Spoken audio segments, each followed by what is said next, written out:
katono mpulira Mike Mwana Shivana representing Faruga. This is BaQueer Twogere, the #1 LBQ virtual spot in Uganda, where we all come as LBQ women to just laugh, love, and learn. You're all welcome to BaQueer Twogere. She said what she said. Yes, and man, it's a new month. Happy new month, y'all.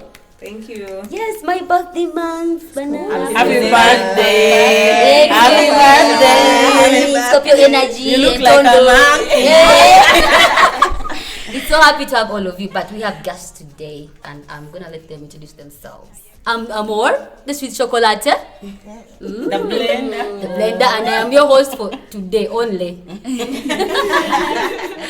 Melody is my name. Good to be here. I'm Kadian. Good to be here. I'm Chitoni. The queer pig. Please don't eat me. The queer pig. I'm called Godiva, the Meketu. The witch. And I'm Gazelle, your female lover, your woman lover. The female lover. Yes, and for today's, we're glad to have the new faces in our space. And for today's podcast, we'll be talking about the 16 days of activism. They are approaching, and we are eager to learn and explore what the 16 days of activism are. And this is an annual event commemorated annually and globally. And this starts from 25th of November to 10th of December. And this year's theme is around investing prevention against violence that is against or generated against women. And Farouk being an LBQ organization that addresses discrimination and violence against LBQ women, I think this is a good start for us to have conversations about, violence against LBQ women. Yeah, speaking of violations, there's this misconception that violence is only violence is only, what's the word? Until only straight people are violated. So like if LBQ women are violated, it's never documented. Like it's trivialized, like tibiba kwatako. So today we just want to talk about those kinds of violations. For example, we have culture that puts women's rights at the bottom. At certain age, you have to get married. If you're not married, something's wrong with you. You're lesbian, you're barren. Like, there's all of these misconceptions about marriage. And then also culture makes us conform to these identities. Like, you're either born female or male. You cannot be gay, you cannot be bisexual, you just have to be a woman. And then also, another thing, let's say, culture makes us feel like we cannot own any property. Because as a woman, imagine you're married or you're cohabiting with your girlfriend, and you have these properties that you bought together. My God, when one of you dies or when you get a divorce, it is not shared among you. Someone else will take that property. So culture still abuses us as LBQ women. And it's not fair. Yeah, I mean, It's really not fair at all. It's really not fair also how we are forced to perform womanhood.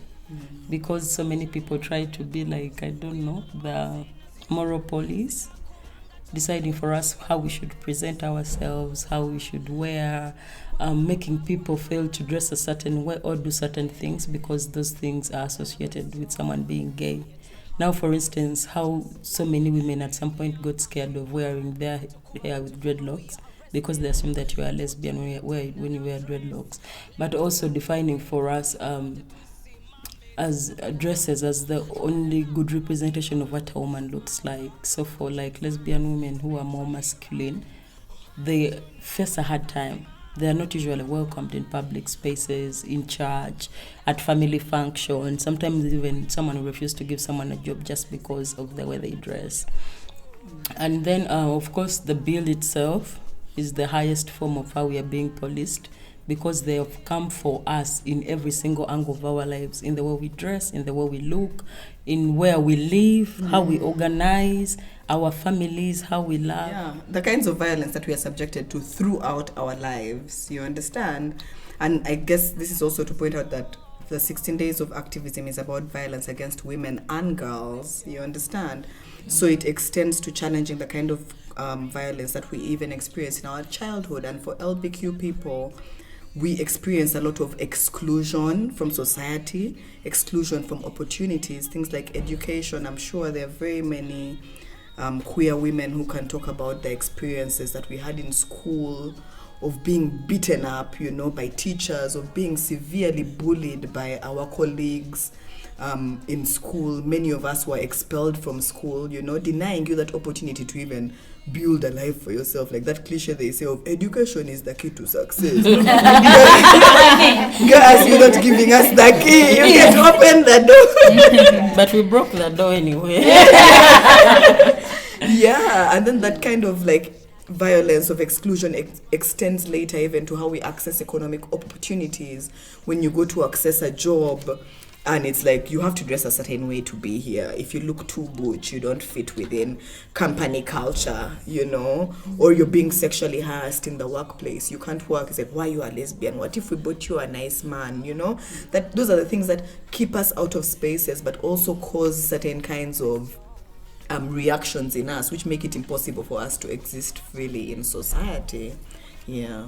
Speaking of exclusion, this has also happened like in our religious spaces, you know, where these religious leaders will boldly out you out, say in, you know, a day they are preaching, and then they out you out in public, you know, and they call it spiritual what? Like, oh, it's a spirit, they need to pray for you. Some call it a sin, and then you're disengaged from activities at church. Like, oh, you cannot usher, you cannot be a leader, you cannot, you know, do ABCD at church, and then they condemn you in front of so many people, you know.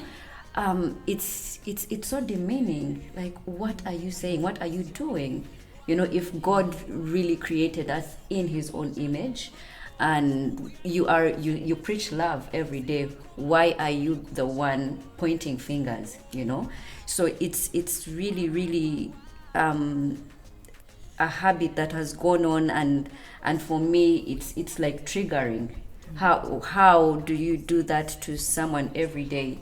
Why are you prohibiting me from worshiping? Why are you prohibiting me from being who I am in church? You know, why are you pointing fingers? Are you God? Yeah. You know, so those challenges for me are really the things I look at, and it really disturbs me. Like, why are we facing such injustice even in church? You know, Should we call it conversional? Yes. Yes. And from that background, I see that another form of violence that mostly LBQ women that really encounter is lesbophobic. That is generally homophobic rape. And to term it more down is more of, yes, a corrective rape to make it look like you've not enjoyed the sex well, you're not having that good sex. So this is more to make you see the other side of, you know, sex. So it's more like changing you from the other coin to the other bit Which of, never works. which never really does work. But then it's more of violence that we mostly face, and it's not really reported because how are you going to do so? And mostly that's done by mostly our parents, our family members, our aunties, the pastors they take us to for prayers. Yes. The real, and also in police. In custody, actually. Yeah. Looking at all that, you know, when someone faces the culture from family, they're traumatized, the workplace, school, everything, this really puts them in a very damaging position. Psychologically, this person will always, these are people you find, they're going to be building a lot of walls that even when you can help, they can't even come to you. People are going to become bipolar, a lot of these diseases, and it is saddening it is saddening that most of our community, people are suicidal, yeah? They're fighting with a lot, and even the closest people that they're close to, they can't even go to them, yeah? Because of maybe being outed, more outing, or maybe even the fact that they are going to be so enclosed. Let me talk about the people that maybe are still in the closet. They're so enclosed that even they can't speak out, maybe even when they're having these traumas in their relationships or anywhere or around them. Then the bullying that happens on social media, people have stupid comments, I'm sorry to say. People come up with a lot of hurtful words, and they feel like, they have all this entitlement that even is not called for. And this entitlement is damaging someone else there. You're saying this bullshit out there on your data, I know, but you don't know what you're putting this person through. They will read this comment like 1,000 times, and it's going to damage them. Either make them have low self-esteem, make them have a lot of thoughts about themselves, make them question their existence on earth, like a lot, yeah?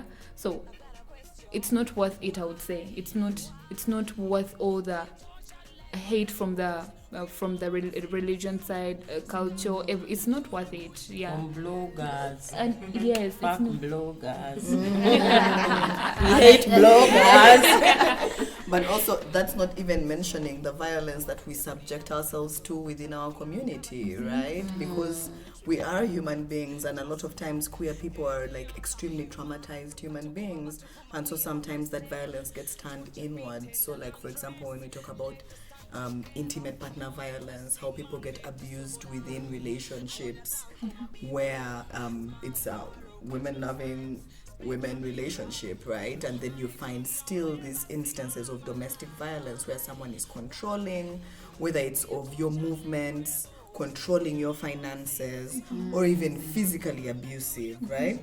So I feel like it's important to note that we experience a lot of violence from society, but we also experience certain kinds of violence internally, like within ourselves, that we perpetuate, whether it's because of the ways that we're traumatized, or just like people are shit sometimes, and some of us are also like shit, So yeah, like I just feel like LBQ women, like queer women, are just like being attacked from all sides. The violence it's unending, like we can't escape it. And then just that misogyny and patriarchy, right? Aside from being queer, there's already the fact that you're viewed as a woman in this society, and this society really loves to abuse women, and so you're experiencing that abuse, and then also experiencing the lesbophobia, the queerphobia. It's just a lot. I feel like we need a 16 days for only LBQ. Yes. We are advocating, but also this conversation is not hard enough, and probably people are not ready to have it yet. But also a lot of violence that is happening within the LGBT community towards LBQ women, that is coming from the men in the community, that is coming from gay men, that is coming from trans men, how they relate with the women, how they say these mean and hurtful and demeaning jokes to them, how they shut them out in meetings, how they make them they turn us into performers, like the things that they can give themselves easily. Because for instance, look at relocation support. Like every time an LBQ woman tries to request for, like, they really have to perform. They'll ask you all these questions that they wouldn't ask a gay man. True. And these things are happening as we are seeing, and we are ignoring them. So we even need to start by calling out, like, those gay men, those trans men, the men within the movement, and how comfortable they are with abusing us. Because they still exist in that world where they were born, where they had the privilege of, being born male. So they come with all that within our community as well. I'll give an example. I remember, like, shit happened, then I had to go to a shelter. I was allocated to I got an opportunity to join a shelter that was basically for trans women and gay men. Yeah? You get? So being in that space, people really felt so entitled. Yes, I know we're not eating the same people, but It's consuming. No, like, know your space, bro. Like, if you don't get too comfortable to me to just come on and hug me, sometimes I don't want. Yeah, I know I'm not going to get attracted, or I'm not even going to get any bit horny, but I don't want. Yeah, I don't want. Yeah, sometimes, okay, we enjoy that CCCC of them, but then sometimes it's too much that they to get too comfortable, and cross they cross boundaries. Yeah. Sometimes it gets too much. And for a fact that they believe, I think they do believe, for them, they are facing a lot of injustice from the community. I think they believe that, and which is not the thing, you get? Which is not the thing, by the way, yeah? We face a lot of issues from the community surrounding us, but if at all we're going to also be dealing with the people that we have that have to side with us, because where are we going now? I mean, we are going back behind. Like, I feel like sometimes there's this micro aggression from gay people. Ajagamba, abakaba unye nyanja. I will slap someone. Like, you know those words that are really. I've even watched some of them touch people's pussies and be like, this thing. Even if I touch you, you won't feel anything. Yes, I will feel violated. That's sexual violence. Yes, I will feel Sexual violated. harassment. Yeah. Because as women, we're meant to just swallow everything up. Like, be a nice girl, be a good girl. But like, even in our community, I feel like that's not fair. Yeah, it's not fair. So, like, I keep thinking about what are the ways in which we are challenging this kind of violence. Yeah. And for me, I think it's important for us to challenge it, first of all, at all levels, right? Like as individuals, within our society, and also as organizations that are doing the kind of work. And I think that I really like about the way that LBQ women are organizing in Uganda is that we continue to create for ourselves spaces where we can have conversations and spotlight these issues. I don't want to use the word empowerment, but we really empower each other in the sense that we are sharing information on how to spot this violence, how to name it as violence, and also how to then share skills on how do we try to mitigate the effects of this violence on our lives, but also how do we stand up for ourselves in the face of this kind of violence. So I think that those kinds of spaces that we create are really, really helpful for challenging the fact that we can even sit here and talk about the kind of violence that we're experiencing from gay men in our communities, from trans men in our communities, and then from our society in general. I think it's so important for just that the possibility of challenging that kind of violence. Yeah. And that's why, as VAWG, we convey the platform BaQueer Twogere to talk about these issues, to make them visible for everyone who's listening. Because people think we're not getting violated. So it's because of this, we have evidence. We have evidence from our mouths that these things are real. So having a platform like the podcast to talk about these issues is a very good way to invest in preventing violence. Social Friday. And then, But also, by the way, VAWG has come up with Social Fridays. Before shit happened, we had a space where we could just come and meet, but now we do it online, and it is fun. But then sometimes even you listen to a story from someone and then you're getting aware, you're like, okay, I'm not alone, I have to speak up, you know. There is no problem. You can never solve a problem without knowing what problem it is. So once people speak up, it gives us that energy to know, okay, what are we going to do about this? You know, this is happening. This is happening. Where would a queer like me, or where would a lesbian like me go to report, okay, my girlfriend beat me? No, obviously. If I have the Social Friday and I've had someone talk about it, or I have VAWG as an organization that can really, really help me sit down this person, or tell me, you know what, leave that person alone. You get it? It is really, really a good space. But also before the bill passed, actually, you could be able to report your girlfriend that have beaten you. Because there is this European Union initiative called Spotlight that Uganda was part of, where they were receiving money that was geared at ending violence against women and girls. So what they did is they trained people in different regions to attend to GBV cases. And among the people that were trained, even people from queer communities were trained. Biggie was one of the people that was trained in Tinda. So if you had a case and you reported, we could come to Ntinda police and report. Now I don't think it works because of all the homophobia that's happening right now, but we are still documenting. And documenting helps us to be able to provide evidence that can influence both social and policy change. So if you have been beaten, please don't keep quiet, report, let us know. We're also collaborating with so many shelters that help women that have been violated.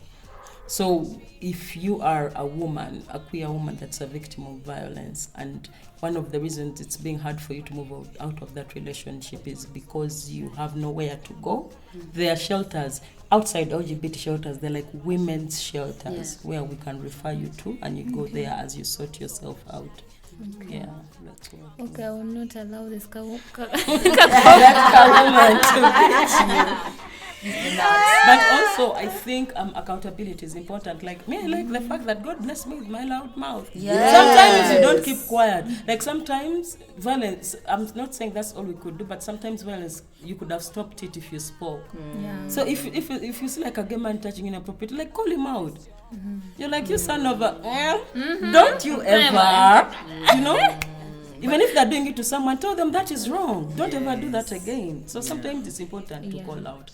If you're someone who does not have a loud mouth, you can also use your hands to be loud. We're in an era of social media. Go online and report people. Go out and write stories. Do not keep quiet. Because like some people are even like maybe embarrassed or ashamed to share stories of violence. Social media can allow us to anonymously report. You can go out there on a pseudonym and put, like, we will still pay attention if you name and shame that person. So please, don't let people just get away with violating you. Like, don't.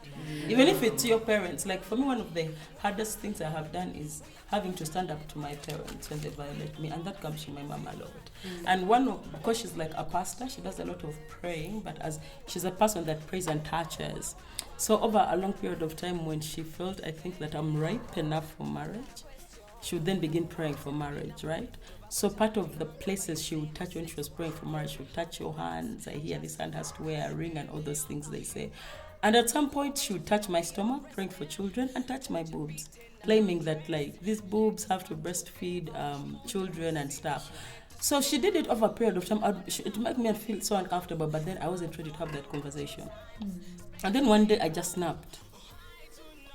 So I pushed her hands away. I'm like, you're violating me. You have no right to touch my body like that. I don't like when you touch my body like that. This be the last time. Next time you touch my body like this, I'm not coming back home. But also, point to note, like you can say that when you have your own house. But you don't say that by living in her house. Because there she's like, oh my God, the girl will go to house and not come back. If you're staying at home, okay, say otherwise. I'll go to my bedroom and not come out.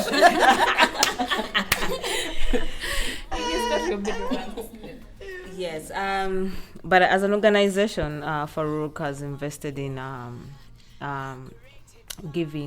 looking at grassroots organizations, giving opportunities to grassroots organizations that are giving them a payway to address more like violations against women. Now we have more existing LBQ organizations around. And then as an individual, I think not blaming, victims. Most of the time we always blame the victim, what were you dressed in, the time, Why did she slap you? Why, we always give that why, and then we forget the perpetrator and the whole problem that is already existing. So, not blaming self is also important. Can I just add? I feel like also as a community, we are capable of creating standards for behavior amongst ourselves. Like when Leah says no victim blaming, that can become a standard within our community, right? And I feel like we are kind of on the way to creating feminist standards for interaction within queer communities. We just need to manage some of these days. But like we are on the way to, because patriarchy was created and it's reified every day by our behavior in society.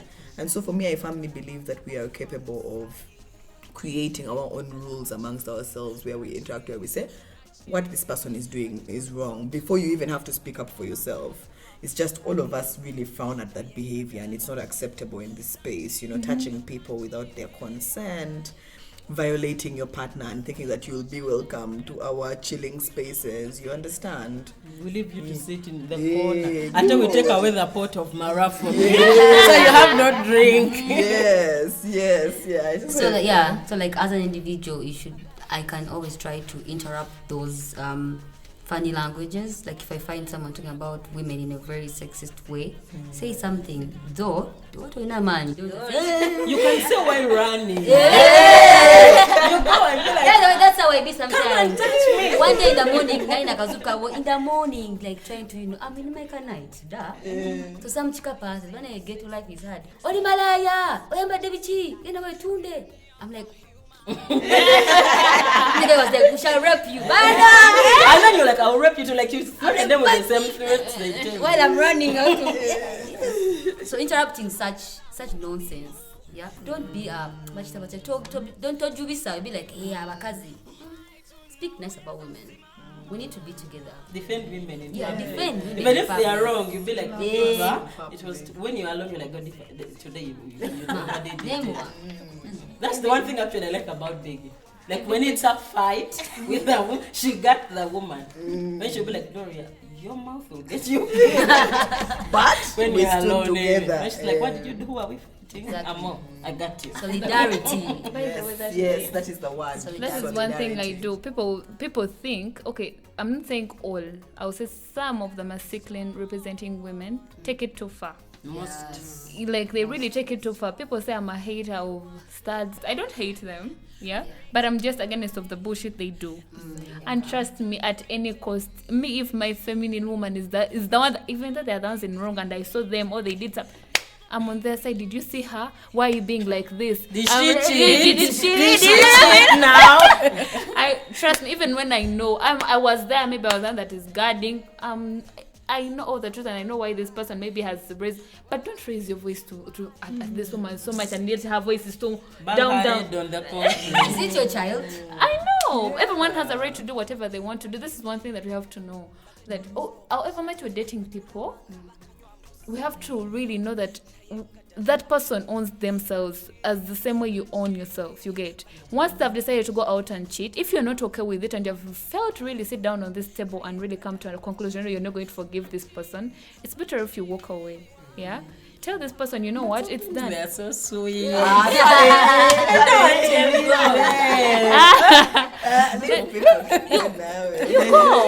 You go, but if you don't want to leave them, then make it like settle it in your head. You've Deal gotten with to your shit. deal with it before you come to really attack this person. You're attacking me, bro. I didn't. If you got to know and I've apologized and you feel like you can't forgive me, walk away. If you feel like you can forgive me, take me in the way you see me. Don't come to me and be so aggressive. Or no, let us go. They already cheated and you go to know. You bring and one time you just don't do that, because if it's too much, you walk away. I think everyone needs to go and watch Sheila's video. To get a feeling of women who stand up for themselves. Because I have a feeling if it was a man that had that bottle, the police will not be addressing it. I know. And even the person that was holding the camera, bro, why? But this girl, no, if they didn't hold the camera, I would not have seen what happened. True, but this girl really gave that man. Was At the some woman- point, I like when the guy was like, I have things to do. She's like, I also have things to do. And if I miss my flight, you're going to pay for it. You know? She's like, don't talk to me. Why can't I talk to you? Hey, we should all be a Sheila at some point. That was Stand up for your empowerment fucking right there. self, yeah. Those defensive modes come up when you're in that situation. By the way, when you're there, those defensive modes come. Some people mute. I know somebody in this building. When they're in trouble, it's like they just click mute.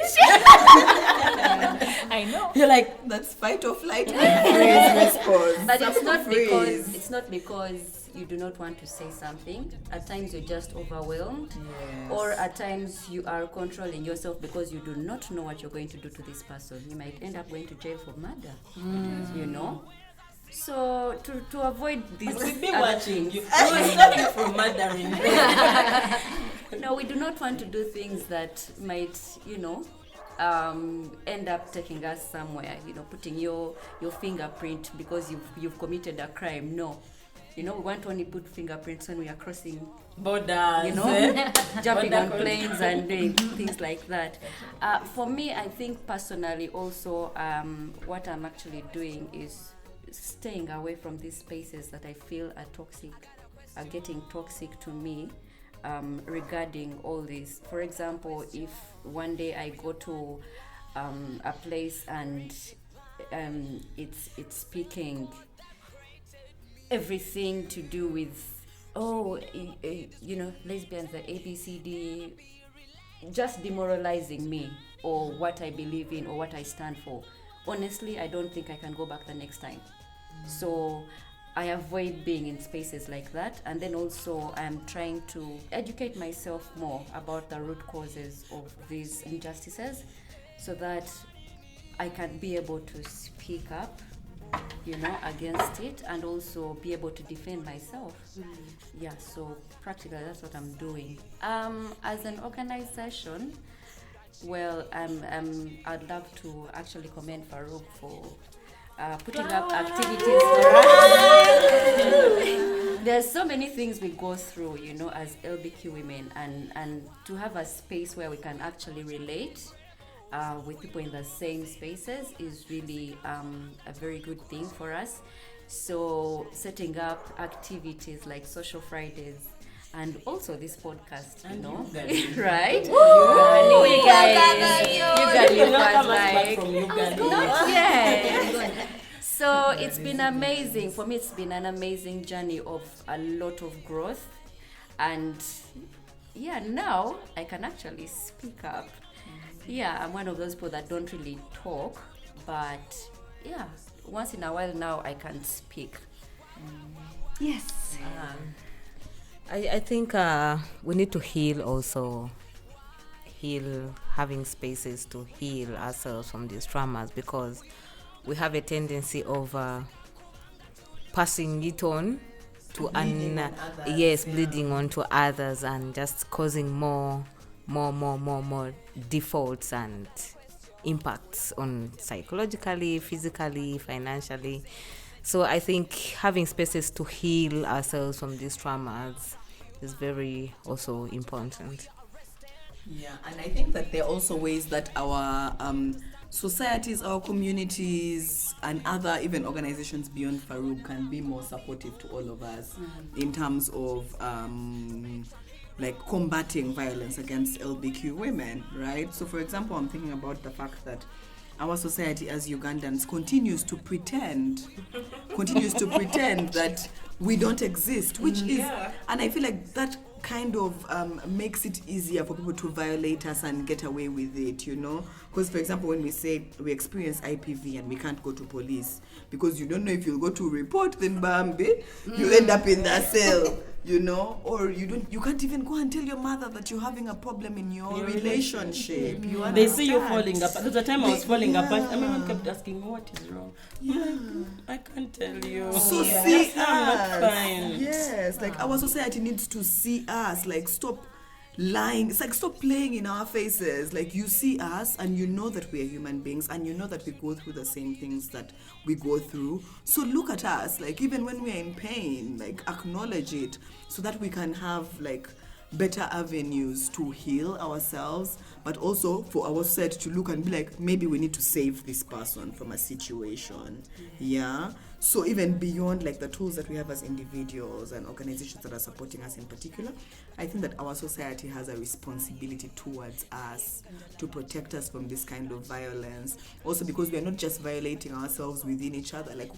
Lesbians get subjected to lesbophobic rape. We get abused in homes. We are also beaten up by fathers and brothers. You understand? So and raped by them, actually. Yes. Yeah. So our society needs to shine its eyes and acknowledge us and look at us and protect us from violence. Yeah. In addition, I think we should also try to create more allies and more networking with mainstream organization. Before you are a lesbian woman, you are a woman.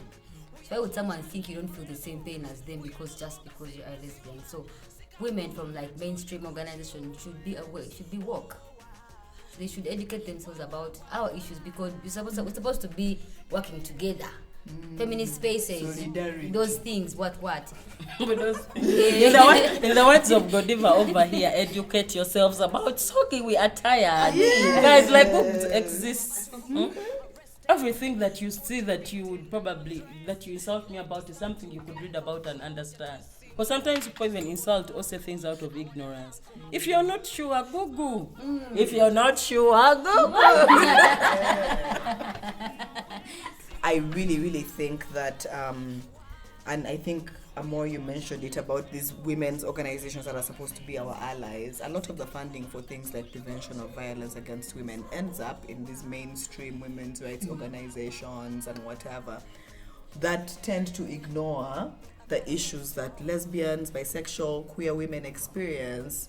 And so I think that there has to be a deliberate effort by the people who are resourcing the work of preventing violence against women to ensure that you find groups like VAWG that are doing work to support LBQ people and put resources into that kind of violence. Inject money enough. Yes, because like we said, we are in a double bind. Patriarchy and misogyny are finishing us. Then also lesbophobia is there. You understand? Like, put in us some resource. And then, like, so that we can actually work for ourselves. Like, Social Friday, it takes resources to organize Social Friday. It takes resources for us to be here right now recording this podcast. You understand? So support us as we are defending ourselves and protecting each other, you know? Yeah. That was amazing. Thank you so much for your contributions. I think now we have more information on the 16 days of activism and what they are. But mostly, I want to say thank you for bringing out the LBQ perspective when it comes to ending violence, because most times we are very excluded in these programs. With all that have been shared from my baddest participants, we need to do more when it comes to violence against women and girls. And the 16 days of activism are one step. But please include the LBQ woman. We are very vulnerable and we are special. We are beautiful humans. So, BaQueer Twogere. She said what she said. Like, subscribe, share, comment. Turn on the bell notification to make sure you don't miss the next friend. and your app and your baby coach.